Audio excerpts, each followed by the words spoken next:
Yes, which was pretty awesome. Some of them were Off the top of my head, compared. Listening to the Voices of Dubai. You're listening Watching The Voices of Dubai with Joe Hage. This is the Voices of Dubai. Ron, thank you so much for being here. It's a pleasure. A Thank real you. pleasure. I really appreciate you taking the time. It's okay. I remember when we first met. It was in 2015. I was working as a sound engineer at Montage TV production. And I remember as if it was yesterday, I was recording a session for the National Bank of Oman, and you were their English voice. Oh, okay. And I remember there were two people from the client side and someone from the agency side.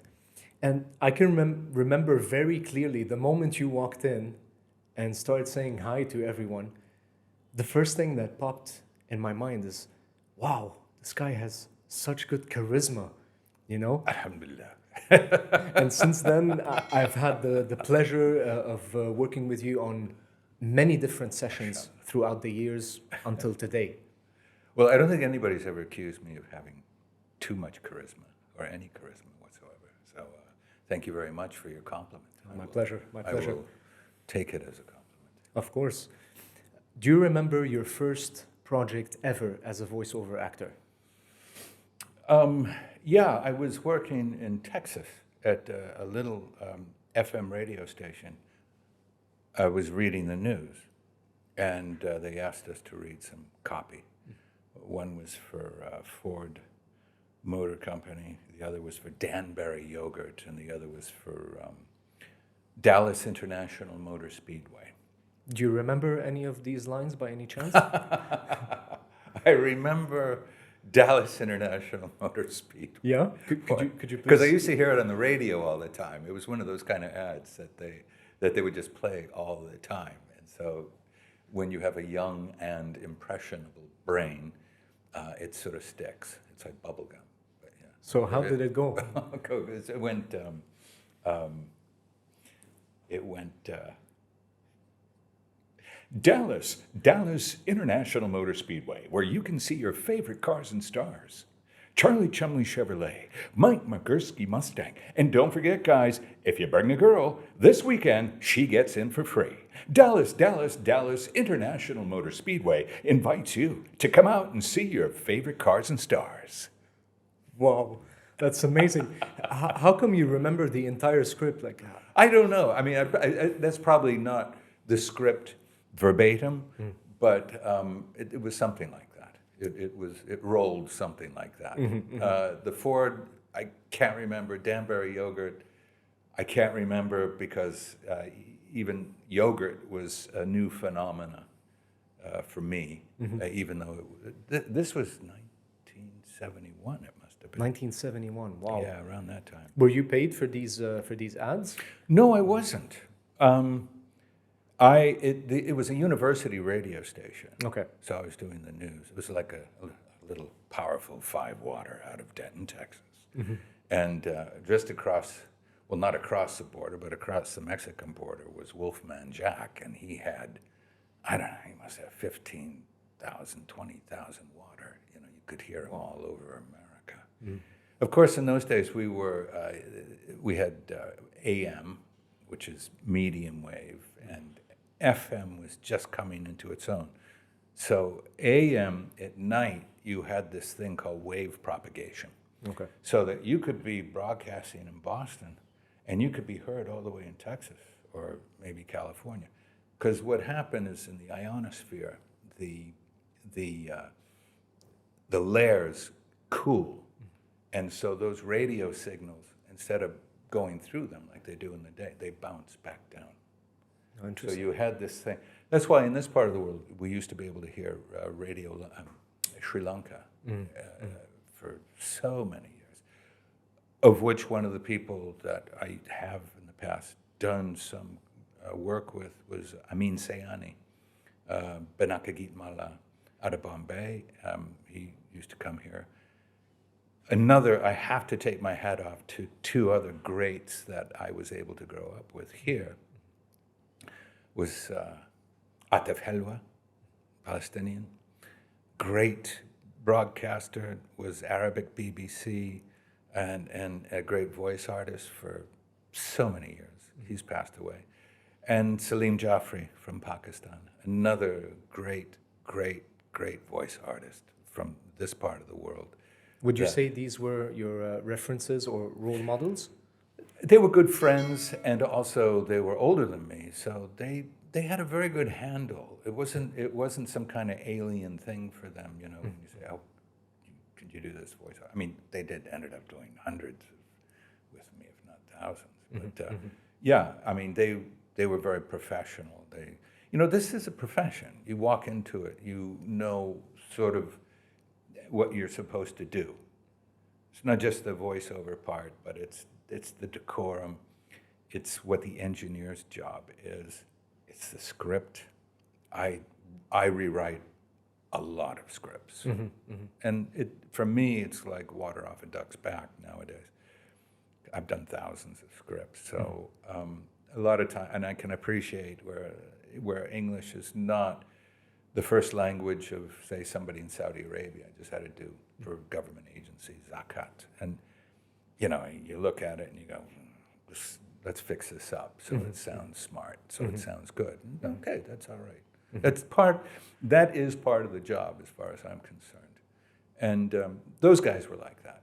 Yeah. They to correct something and ask the client, point it out to the client, say, look, this would sound better because we're speaking it as opposed to you reading it. There is a bit of a flexibility there that you have to be aware of. And they were like that. And I've worked with a lot of guys. Val Johnson, I've had some funny stories. But yeah. You have, like 50 years of experience now in this field? Yes. Yeah. That's amazing. Yeah. It's a lot of voiceovers. It's amazing. But I mean, my career was sort of broken. I mean, I had many careers.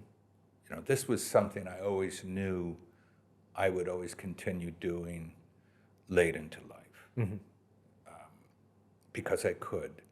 And to use the metaphor, it's like a fine wine. The older it gets, the better it's supposed to get. At least until you wake up one morning and you go, I can't do this anymore. I have a hangover. Well, it's just, because sometimes it does get a bit trying.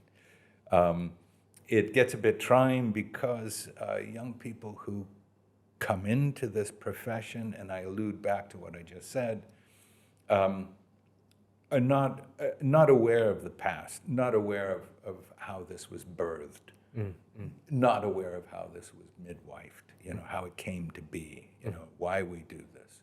And it's not necessarily their fault. That you have to have an innate curiosity to want to know what went before. But there's a lot of joined up things that people don't know where it joins up. And what are these things that you think the new generation needs to know to better understand what we have today? It's one of those things that happens when it happens. But say, for example, somebody like me, I want to know all the elements of production that are going into what I have to do the voice for. So, for example, I like if you've got the visuals, if you've got the music, if you've got what kind of delivery do you want, what is the pace, these are all things that I really want to know so that I can make believe and make this work. Because in many ways, I look at this as it's like we're making magic. We're putting music to a script in our voice. And it's very important that young people who are involved in this, how much it helps us produce a better job so that the client has something that, I don't want the client to come back. I don't mind if it's a word change, but I don't want them to come back because somebody down the line doesn't like what we produce. I mean, it happens. But but you try to avoid that. It's not so much to save time. It's you really put your all into everything at that moment. That's always the best time. I can really relate to what you're saying. by the way. Yeah. To me, everything sound or artistic works like an ecosystem. Everything coming together, and you're actually one of the few voiceover actors that always asks me if I have a music track to play in the background. Unfortunately, most of the time, clients end up choosing the music after the voiceover is done. And I can't figure that out.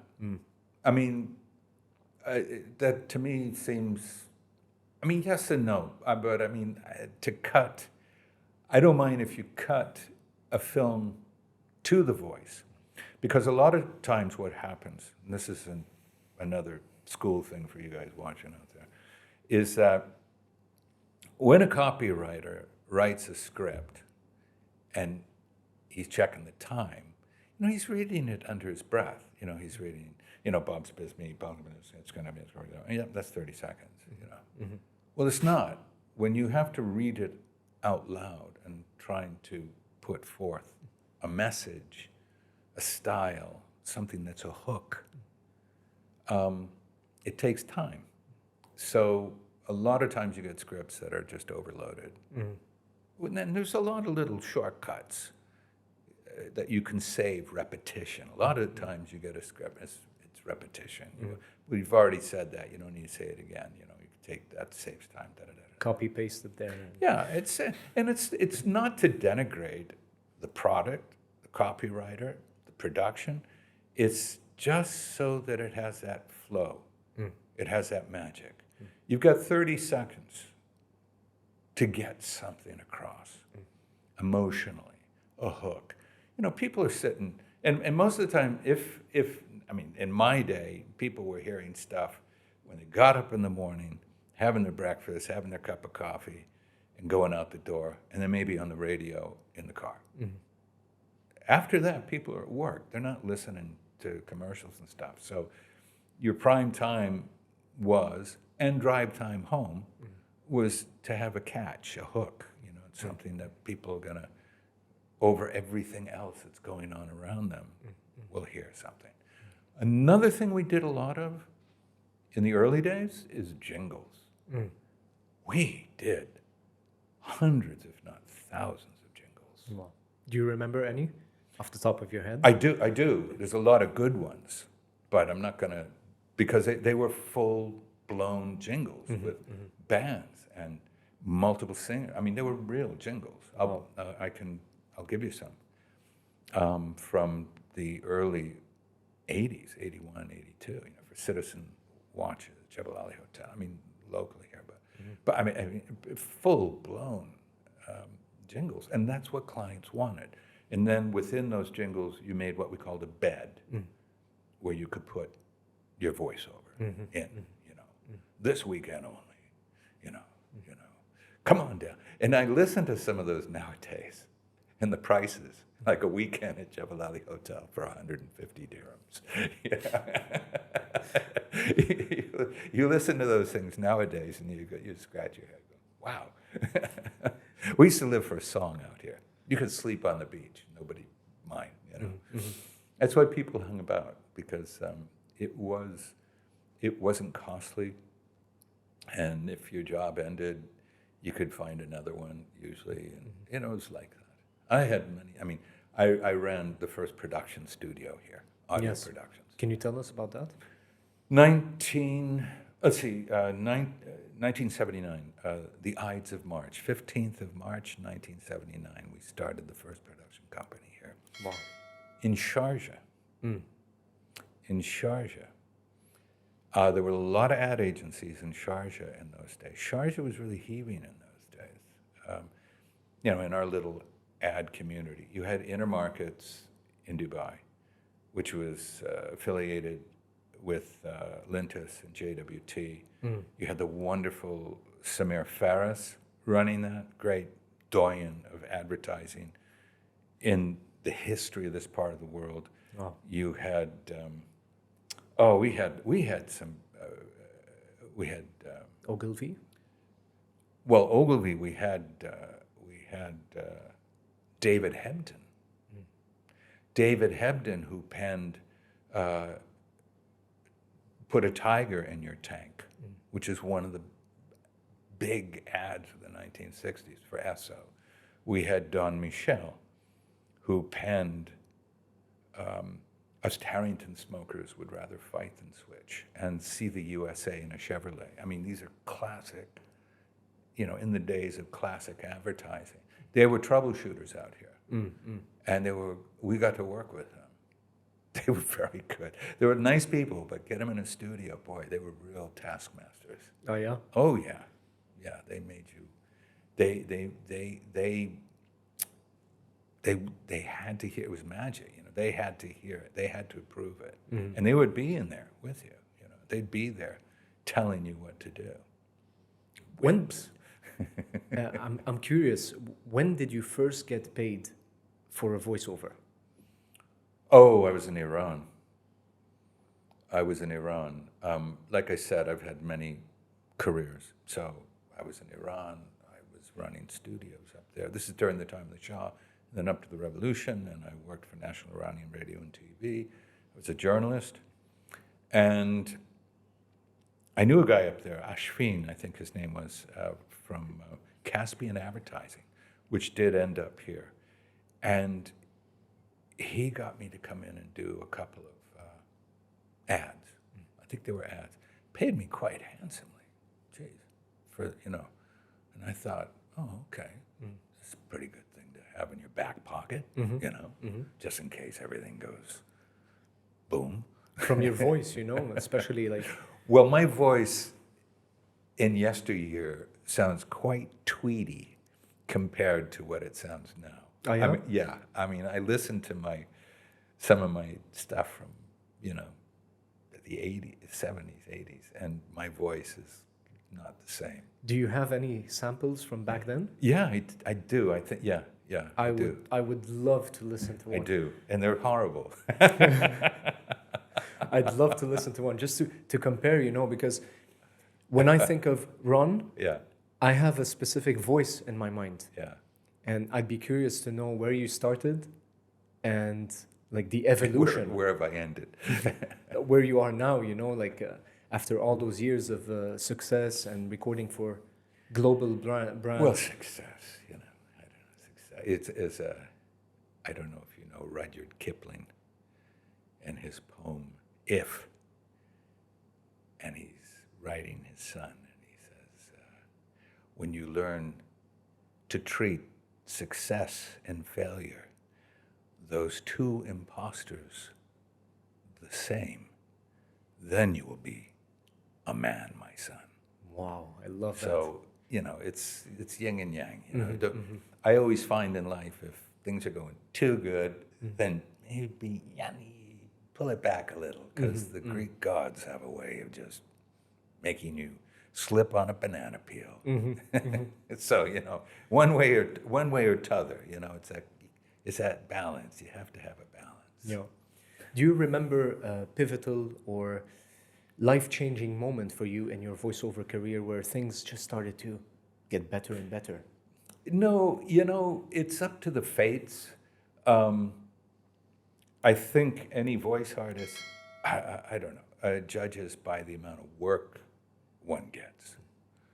So that is your rule for success, I suppose. I don't have any sort of notions that I'm going to become famous doing this. Or it's not. It really is for the moment. If there's a lot of things I would love to do or try or I'd be honored to try. I think I could do a good job, but I'm not holding my breath. I think nowadays you have to create your own space, and I've chided myself about this because I'm terribly lazy fellow. What do you mean about creating your own space? You have to create your own space, i.e., okay, if you want to read Chaucer, or if you want to read scripture, or if you want to read passages out of that, you have to just go do it yourself. Don't wait for somebody to hand it out. Yeah, and then package it in such a way that maybe people want to listen to it. Not so much because of my voice. It's just because of what that novel says, or what that scripture says, or what that piece says. You know, I suppose a lot like how people do audiobooks nowadays. There's several audiobooks I'd love to do because I think I could do a really good job at it. But like I said, I'm terribly lazy, and I haven't pursued it. These are all also in this industry. This is another lesson to be learned. There are niches. There are niches that people usually stick to. So, you know, people you hear on the BBC don't work outside of the BBC. I mean, in theory, we used to have a thing. When I did news, I never did voiceovers. I never did ads. Was it part of the NDA you signed, or? No, nothing. It was just my own belief that when I'm doing news, and that, you're talking about, you know, a long time, decades or so. Oh, Yanni, I might do something completely, you know, somebody, you know, a corporate, but when I was doing news, and this is not just as a radio journalist, but as a producer, as an on-air producer, whatever, I didn't do any advertising. It just, to me, it was like oil and water. That's my own personal thing.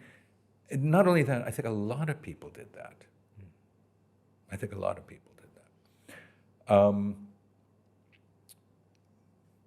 But like I said, I've worn many hats. And when I was in Iran, I was in India, I was in the former Yugoslavia, I was in Rwanda, I've been all over the place. When I was doing camera work, radio work, coordinating work, production, news production, that kind of thing. So you were really in the whole system, right? From start to finish, the whole supply chain, we can say. You understood that supply chain. For news or advertising? Or well, everything, right? You were behind the camera, filming. Yes, I did at that point in time. But now, because the technology has changed so considerably. And how have you adapted with these technology changes? I haven't really. I always sort of go towards wanting to be with engineers and in a studio.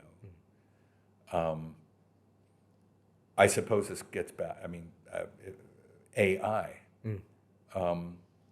It's a bit of an irony that about twice a month I'll get asked to come in and redo an AI voice that somebody has used a few times a month,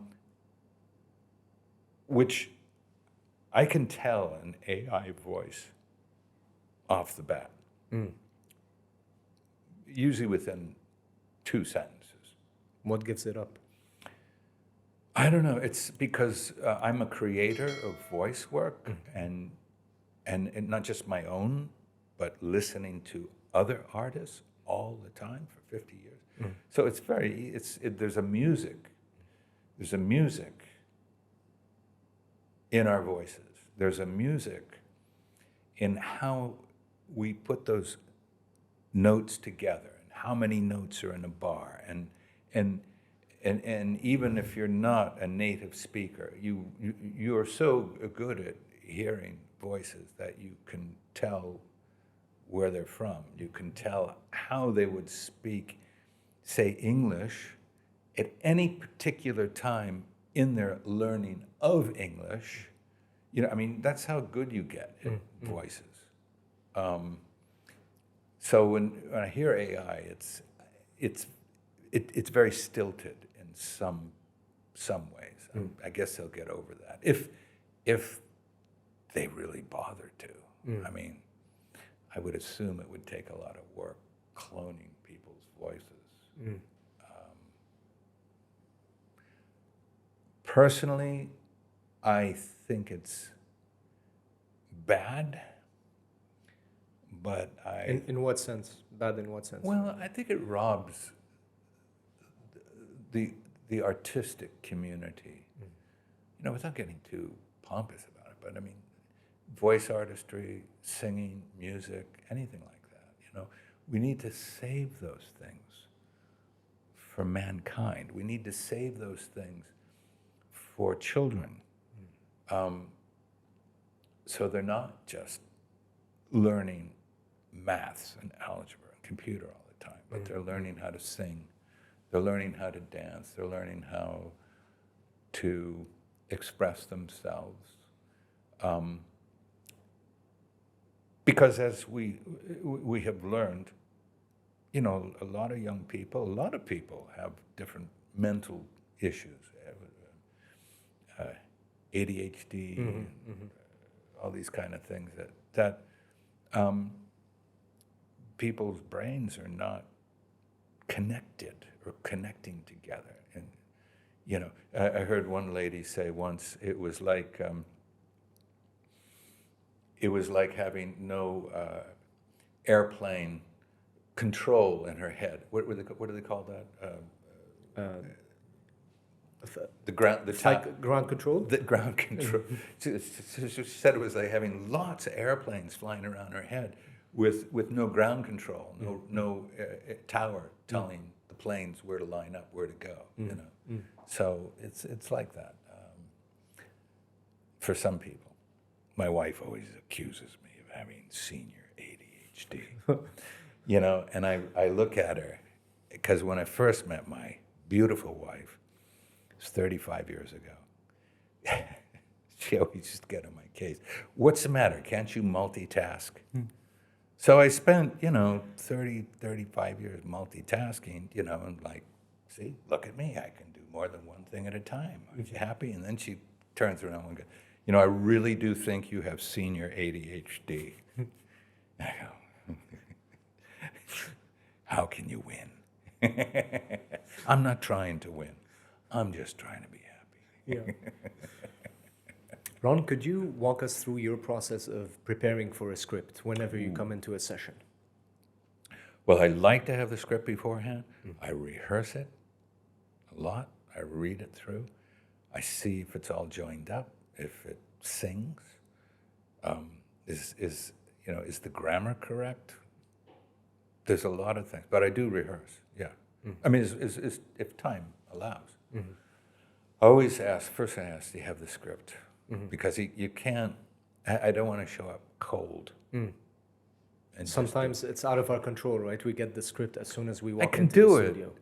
but sometimes I walk away and I go, oh no, I should have. Maybe it should have. It could have gotten over better if I delivered it this way. And I'm not talking about voice.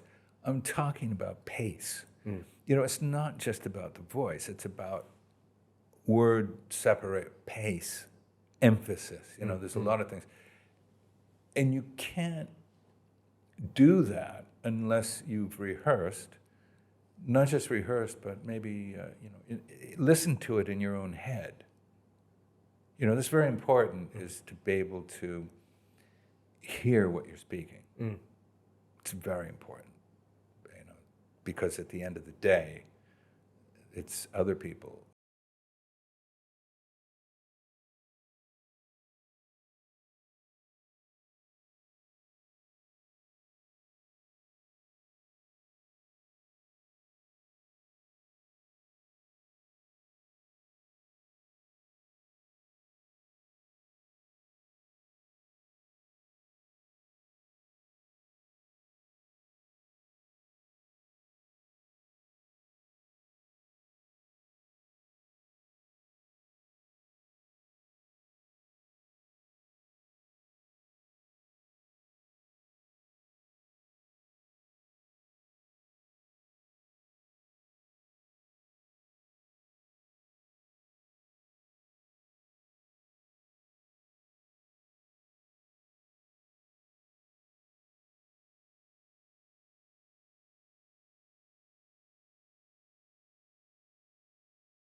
Just charge him what I want to charge him. I'm not, you know, this is what I charge. You want it? Fine.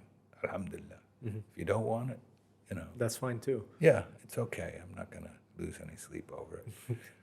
But yeah, so there's this notion, and I fear they think because they've not been exposed to anything else, that's how it's always been. But it's only a word. No, it's not. It's not a word. In fact, the less words there are in a script, the more difficult it is. It really is. I have a hard time just doing, say, one word. It really is difficult. Give me a bunch of words and I can do magic with it. But if I just have 3, 4, I mean, end tags, that's something else. Yeah. Yeah. You're right on the money with First National Bank, that kind of stuff's easy. I mean, okay, but sometimes you got a script that's just got 3 or 4 words, and you think, how do you want me to say that? What's the context?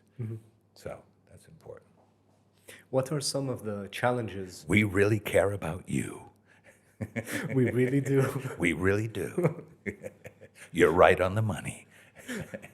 Now pay up. So, I love that kind of stuff. That stuff's easy. It's cheesy. I go into studios a lot of time, and I'll do the script, and the client, do another one, do another one, do another. And then you always end up doing exactly what you did on the first take. And they all go, yeah, that's it. That's the one. And you go, okay. We were just talking about that on another episode. Okay. Yeah. But I call that the cheese factor. I find that a lot of people want cheese. They want that cheesy kind of, did you know? Are we talking melted cheese or? Yeah, the gooier, the better. What are some of the challenges that you faced when starting in this industry in Dubai?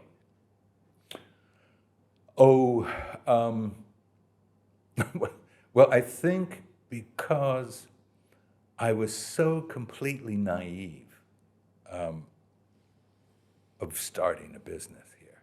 And I had 2 really wonderful local partners. I had Yusuf Al Jasmi from Dubai and Ali Al Sherhan from Ras Al Khaimah, who went on to be a minister. But 2 great guys that I think they must have just were scratching their heads, who's this Gora? Who's this guy who's come from the Iranian Revolution? And they couldn't have been better. They couldn't have been nicer, And so I was pretty naive, I think. But we did face some headwinds from the radio station, which I just couldn't get my head. I mean, like scratching my head. Here we're bringing you business. Ad agencies now have a place to go to do ads and bring it into you. But they were I wouldn't say they were old school. The people who were running the marketing were just, I think, just wanted to get something out of it at the end of the day. And in those days, the head of the radio, Minister of Information for Dubai was Sheikh Hage. And Sheikh Hage, I had already known from Tehran. He had been the UAE ambassador to Iran when I was there in the 70s. And he had left. And left in charge was another wonderful fellow, Khalid Al-Bassam, local guy. I mean, in those days, you had local friends. Everybody, we were all in the same boat, but we had a great time. Great time, full of pirates and smugglers and mad people, and just, And I'm always surprised how many people nowadays don't know any local people, or the people who come here and work. I met a guy once a fellow called Barry Jordan, and he'd been here 7 years. And I asked him to meet me over in Ajman, this was 98, when Ajman was starting their radio station. I helped set up their radio station. when I came back from Europe. And I asked him to meet me in Ajman. And he goes, he didn't say, where's Ajman? But he goes, well, I don't know Ajman. I said, oh, it's easy. You just go through Sharjah and get the flying saucer roundabout. Just go. He goes, I've never been to Sharjah. And he'd been here 7 years. I'm thinking, what? You've never been to Sharjah? You know, in the old days, we grew up in all the Emirates. We worked in all the Emirates. We worked in Ras Al Khaimah. We worked in Fujairah. We worked in Dibba. We worked Al Quwain. We worked everywhere. It was part of the fabric of doing business in the UAE. You were expanding, exploring. This country was developing. It was a different place. So you had friends like Ali from Ras Al Khaimah, was my partner. So I'd go out to Ras Al Khaimah. I mean, it's a completely different world. They had their own radio station, Ras Al Khaimah. They had their own radio station in Sharjah. They had Abu Dhabi. They had a radio station. So you traveled a lot, and it wasn't like we had highways. We didn't. It took hours to get someplace. It took hours, and at least for me, I don't know. It took a long time, but it was great. Yeah, and so when I was doing news as well, when I was doing the Iran-Iraq War and the tanker war, I could get around pretty good throughout the Gulf. I knew the Gulf pretty good by that time, and this country here. So, and of course all the leaders and everybody, the leaders were very approachable. Everybody, we'd go to the Majlises, we'd go see Sheikh Rashid, we'd go see Sheikh Zayed, we'd go see Sheikh Sultan. I mean, everybody knew everybody, and it was okay. It was the lay of the land. It's how it was here. So you got a lot of experience. You got a lot of exposure. But having said that, I look back now and I go, oh, God, I was terribly naive. I just took things at face value. I just, okay. We could do this. Yeah, okay. Everything was go, positive. Yeah, of course, why not? Yeah, that's a great idea. What are some of the biggest lessons that you've learned from that time? Ooh, I have to think about that one. Lessons. Lessons. Oh boy. There are personal lessons. Public lessons. I think the public lesson, and I think this is something I always had, is decency. Your morality, what you think, what you believe, stays in your heart. It's a quiet thing. But when you're in public, what is public is your decency, how you behave towards other people. And this is a wonderful place.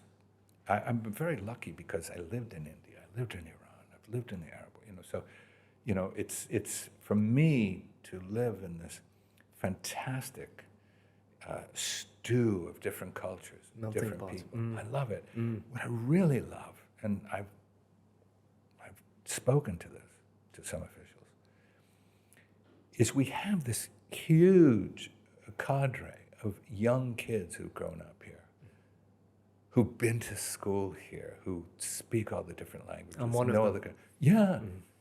This wonderful. I had this talk with a couple of ministers a year and a half ago.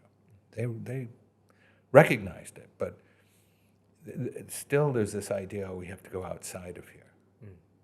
And I'm just thinking, no, they're all here, and you're talking millions of kids who've grown up here, but not kids anymore. They have kids of their own, over the last 40, 50 years.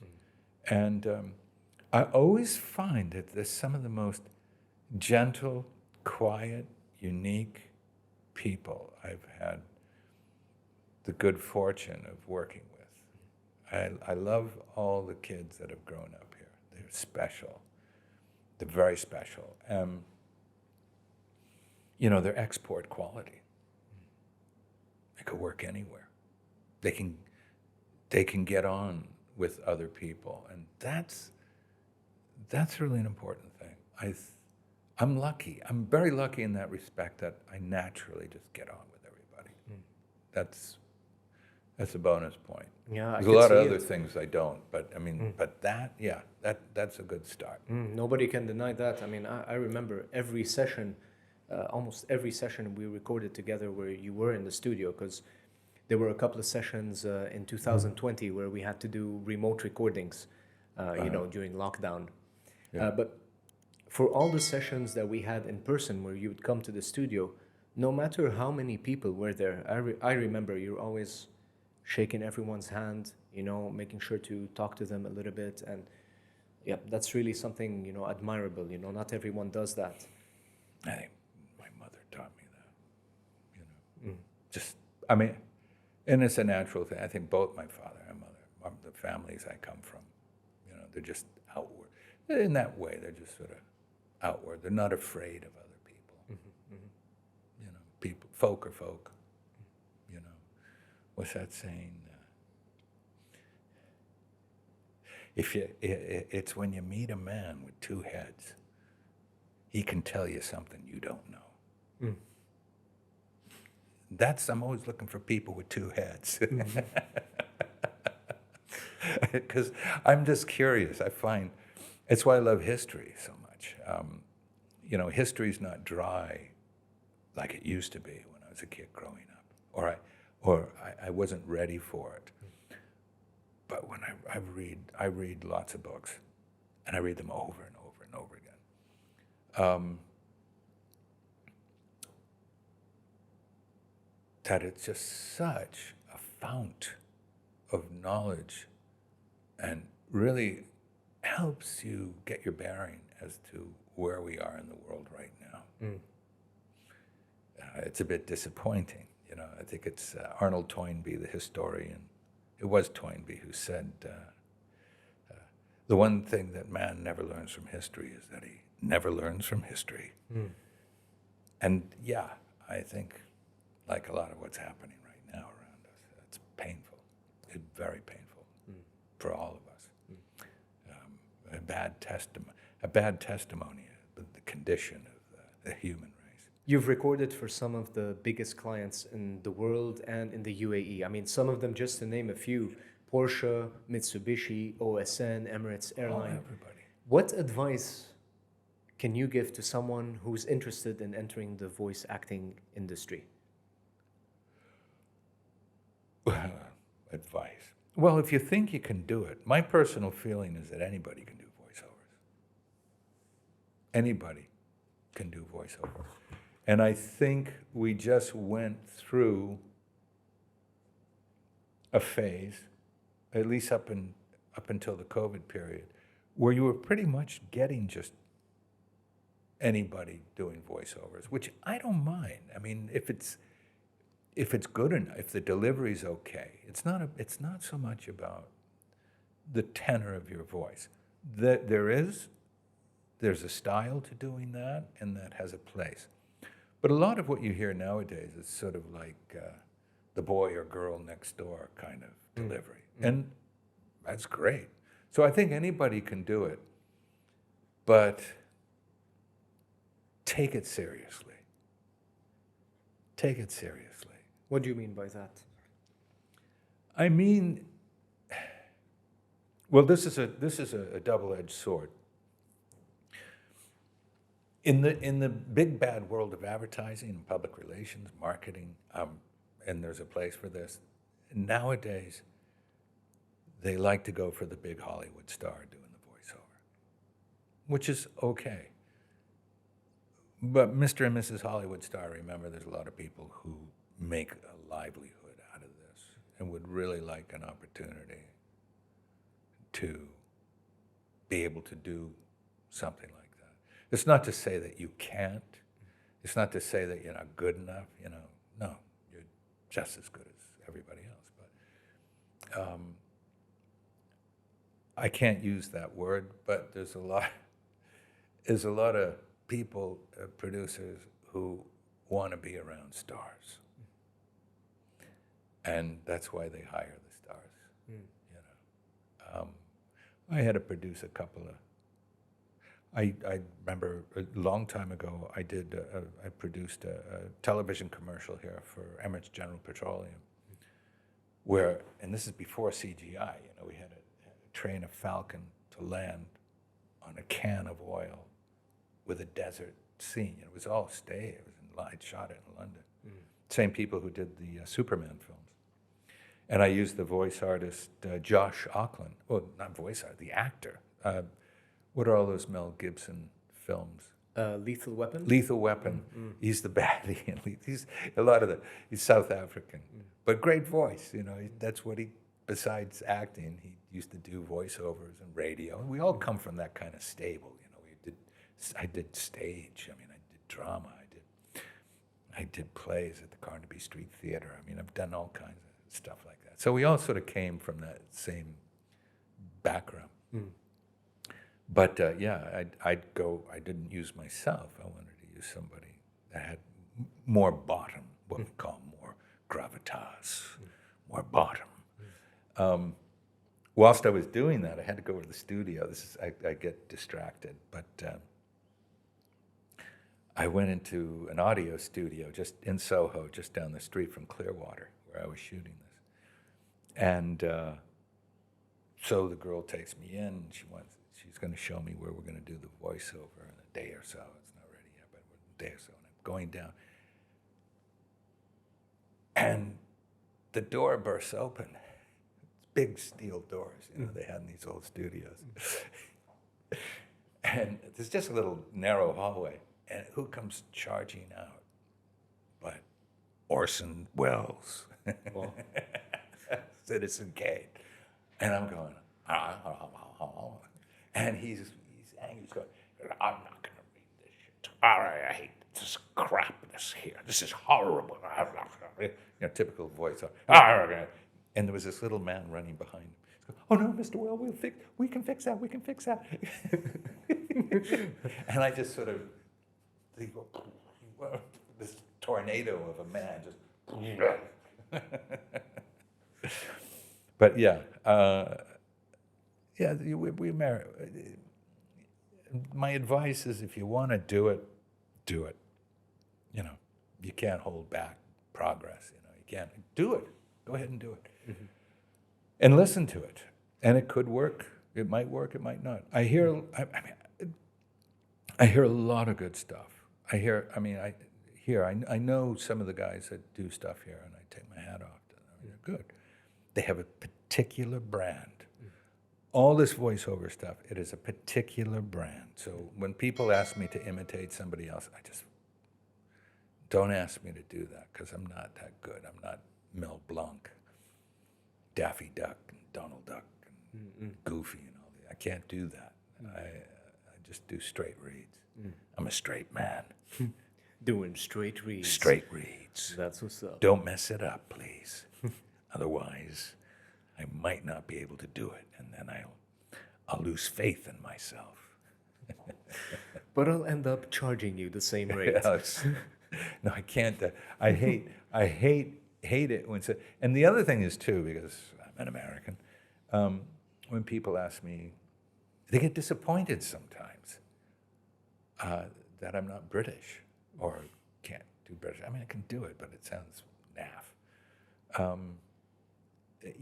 And I think, I'm going to scratch my head and go, well, why didn't you get me in here? You've heard my demo, obviously. Or, So, I don't know. What do I know? Mujhe pata nahi. I am not knowing. What is your definition of a great voiceover actor? Oh, well, there's just natural talent. I don't think it's something. In some degree, it is. you can tweak it, work at it a little, but no, it's a natural ability. I've been listening a lot to Liam Neeson. He's got that Northern Irish, which they like. There's a couple of guys like that. I'm listening to him because sometimes I start sounding like him, not like it, but I can hear it. That's the age thing. But he does great stuff. I saw him with my wife. I think it was at the Lit Festival, the Dubai Literature Festival. We saw the film The Prophet, which he did. He did the voice for. It's an animation, which, what's his name? They did some sequencing in it. Oh, the young fellow who did,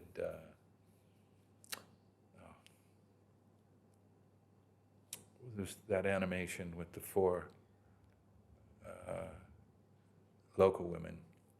Frege? Frege. Was okay. What's his name? The fellow who does that. Nice guy. He's JBM. JBM and Muhammad Harib. Yes. Muhammad Harib. Yeah, sorry. Yes. We'll start that again. Yes. Mohammed Frege. We went to see the film The Prophet that Liam Neeson played the role, the voice, because it's an animation.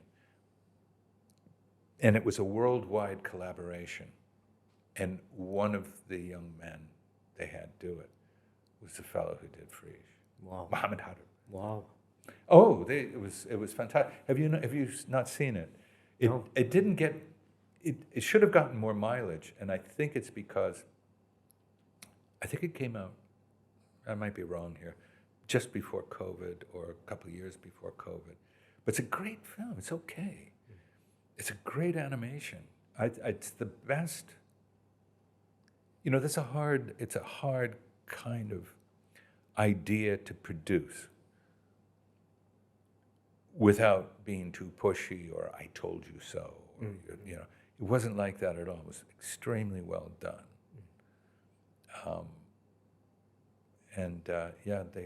That's a great voiceover. There's a lot of good ones. I hear a lot of stuff. John Hurt, who's passed away, done a lot of stuff. What happens is I can hear when they're doing it for money. You know, it's like How so? Because they're on too much stuff, and I can understand. You know, look, an actor. You know, you think actors are just rolling in dough. They're not. You know, you're only as good as your last job. It's like a voice. You know, you're only as good as your last job.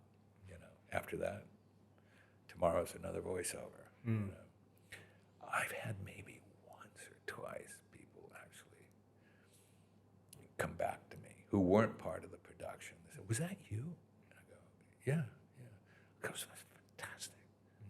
It was really good, man. Oh, thank you. Sometimes the client will be enthused.